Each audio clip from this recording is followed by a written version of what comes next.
जिंदगी के बारे में, उनकी पैदाइश से लेकर वफात तक और उनकी जिंदगी में हुए सभी अहम वाकयात को हम हर एक घटना को विस्तार से बताएंगे ताकि आपको उनकी जिंदगी की हर छोटी से छोटी बात समझ में आ सके।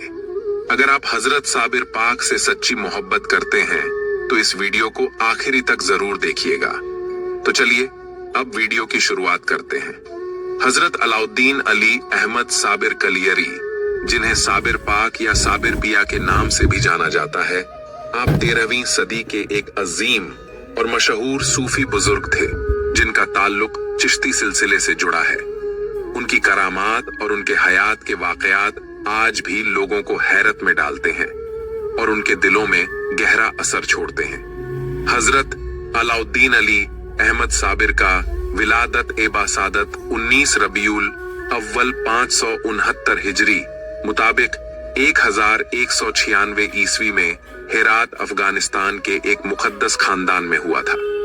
यह वक्त ऐसा था जब दुनिया में बहुत से तगय्युरात हो रहे थे और इस्लाम के नूर की रोशनी दूर दूर तक फैल रही थी। आपके वालिद ए मोहतरम का नाम सैयद अब्दुल रहीम था, जो हजरत सैयद अब्दुल कादिर जिलानी के पोते थे। यह सिलसिला ए नसब बहुत ही आला और मुकद्दस था क्योंकि इनका खानदानी शजरा हजरत इमाम हुसैन रदियल्लाहु अन्हु से मिलता है। यह नसब का सिलसिला सीधे हुजूर अकरम सल्लल्लाहु अलैहि वसल्लम तक पहुंचता है, जो खुद एक अजीम शरफ और इज्जत की बात है। हजरत साबिर पाक की वालिदा ए मोहतरमा का इस्म ए गिरामी जमीला खातून था, जो हजरत बाबा फरीद गंजशकर की हमशीरा ए बुजुर्ग थीं। इस तरह हजरत साबिर पाक दोनों तरफ से बहुत ही मुकद्दस और रूहानी खानदान से ताल्लुक रखते थे। उनके नाम का किस्सा बड़ा अजीब व गरीब है और इसमें अल्लाह की मर्जी का ज़हूर साफ नजर आता है।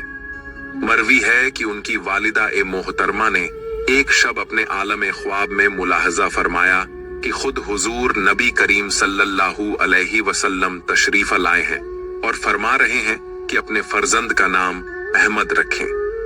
फिर एक दूसरे ख्वाब में हजरत अली अलैहिस्सलाम ने जलवा आफरीनी फरमाई और इरशाद फरमाया कि फर्जंद का नाम अली रखें। इस तरह उनका नाम अली अहमद मुकर्रर किया गया।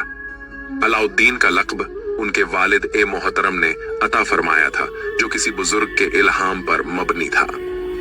साबिर का लक़ब उन्हें बाद के अयाम में हजरत बाबा फरीद गंजशकर ने अता फरमाया, जिसका जिक्र आगे आएगा। हजरत साबिर पाक के करामात और अजाइबात का सिलसिला उनके विलादत से ही आगाज हो गया था, जो उनकी अजमत का एक वाजह सबूत है। मरवी है कि जन्म के बाद कई माह तक उन्होंने अपनी वालिदा का शीर नोश नहीं फरमाया, जो एक हैरत अंगेज बात थी। इस वजह से उनके अहले खाना में फिक्र व परेशानी थी। उनके वालिद सैयद अब्दुल रहीम ने एक रोज 4 रकात नफिल नमाज अदा की और बारगाह ए इलाही में अर्ज की। फिर 21 मर्तबा या शेख अब्दुल कादिर जिलानी शैल्लाह अमदादनी बी इज़्निल्लाह का वजीफा पढ़कर उनके काने मुबारक में फूंका। यह अमल करने के बाद फजल ए खुदावंदी से हजरत साबिर पाक ने अपनी वालिदा का शीर नोश फरमाना शुरू कर दिया, जिससे सबके दिलों को इत्मीनान हासिल हुआ। अहद तुफूलियत से ही हजरत साबिर पाक का दुनियावी उमूर और मादी चीजों की तरफ कोई रुझान या दिलचस्पी नुमाया नहीं थी, बल्कि वह हमेशा खुलूस ए दिल से अल्लाह की इबादत और जिक्र में मशगूल और मग्न रहते थे। अपने वालिद ए मोहतरम के विसाल के बाद हजरत साबिर पाक पूरे 1 साल तक खामोशी इख्तियार की और किसी से कलाम नहीं किया, जो उनके गहरे रूहानी तजुर्बे और सदमे की अलामत थी। अपने फर्जंद की रूहानियत और मानवियत की तरफ बढ़ती रुचि को देखकर उनकी वालिदा ए मुकर्रमा उन्हें 1204 हिजरी में अपने भाई हजरत बाबा फरीद गंजशकर के खिदमत में पाक पट्टन ले गईं, ताकि उन्हें मुनासिब तरबियत और हिदायत मिल सके। यह सफर उनकी जिंदगी का एक अहम मोड़ साबित हुआ। पाकपट्टन पहुंचने पर हजरत बाबा फरीद गंजशकर ने अपने भतीजे की परवरिश और तालीम और तरबियत की जिम्मेदारी को पूरे एहतिमाम से संभाला। हजरत साबिर अपनी इब्तिदाई तालीम हेरात में हासिल करने के बाद अपने मामू और मुर्शिद हजरत बाबा फरीद गंजशकर से उलूम ए शरैया, तफसीर, हदीस, फिक़्ह और तसव्वुफ की गहरी तालीम हासिल की। उनकी जहानत और फहम और फिरासत ऐसी थी कि हर सबक को बड़ी जल्दी और गहराई से समझ लेते थे। महज 11 बरस की कम उम्र में अपनी वालिदा मुकर्रमा की मौजूदगी में हजरत अली अहमद बाबा फरीद के दस्त ए हक परस्त पर बैत हुए और उनके सिलसिला ए मुरीदी में शामिल हो गए। इस दिन से उनकी हयात का एक नया बाब शुरू हुआ, जहां वह रियाजत, मुजाहिदा और इबादत ओ बंदगी के मैदान में तेजी से तरक्की करने लगे। हजरत बाबा फरीद ने उन्हें खानकाह में लंगर तकसीम करने की अहम जिम्मेदारी सौंपी, जिसे उन्होंने निहायत ही खुलूस दिल और इत्मीनान से बखूबी निभाया। उनका तरीका एकार बड़ा अजीब था। हर सुबह वह अपने हुजरे से निकलते खामोशी के साथ लंगर तकसीम करते और वापस अपने हुजरे में चले जाते थे। शाम को भी यही अमल दोहराते। कई अरसे तक किसी ने भी उन्हें कुछ तनावुल फरमाते हुए नहीं देखा, जो उनके नफ्स पर काबू और ज़बत तमन्ना की दलील थी। करीबन 12 साल तक उन्होंने यही अमल ए सालेह जारी रखा और कभी भी लंगर से खुद कुछ तनावुल नहीं किया। हजरत बाबा फरीद को जब इस बात का इल्म हुआ कि हजरत साबिर इतने अरसे से भूखे रह रहे हैं, तो उन्होंने इस्तिफसार फरमाया। इस पर हजरत साबिर ने बड़े अदब से जवाब दिया, हुजूर, जब मुझे लंगर की जिम्मेदारी तफवीज की गई थी तो मुझे सिर्फ तकसीम करने का इरशाद हुआ था, खुद खाने का हुक्म नहीं मिला था।